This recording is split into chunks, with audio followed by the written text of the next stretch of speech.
Hello guys! Nag-ready na ako ng aking pagkain dahil kararating ko lang naghatid sundo sa aking mga anak and super hungry na ako at anong oras na to? Alas 2 na. So, tara kain tayo. Na lang ako ng lettuce at saka yung pritong isda. Ayan, yan na yung aking lunch kasi tayo nagbabawas din ng pagkain. Let's go eat. Gutom na ako eh. Thank you guys for watching. Stay lang kayo dyan at ako'y kakain at ako'y gutom na gutom. Hindi na ako makakapagsalita sa gutom. Pasensya na. Ako'y mag-ulam lang ng pritong isda at saka fresh na lettuce. Thank you guys for watching. Stay lang kayo dyan. At dito rin ako kakain. Mama, chup chup. Kayo ba'y nakasubok ng kakain ng ganito lang? Yung fresh lettuce tapos isama na lang sa pritong isda. Tapos samamahan na lang ng konting kanin.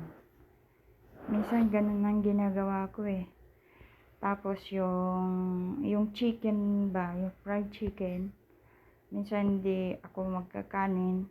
Yan, isasabay ko siya sa fresh lettuce. At yun na rin yung aking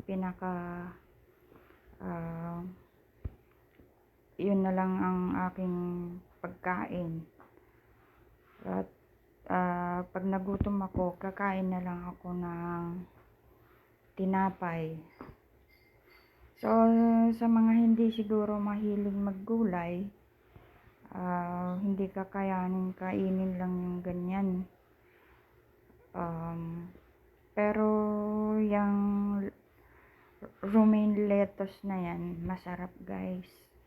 Pagka mahilig kayong kumain ng gulay, try nyo. Kaso yan ay ginagawa ko kasi nga gusto kong magbawas ng timbang. So, gulay-gulay muna tayo. Isda.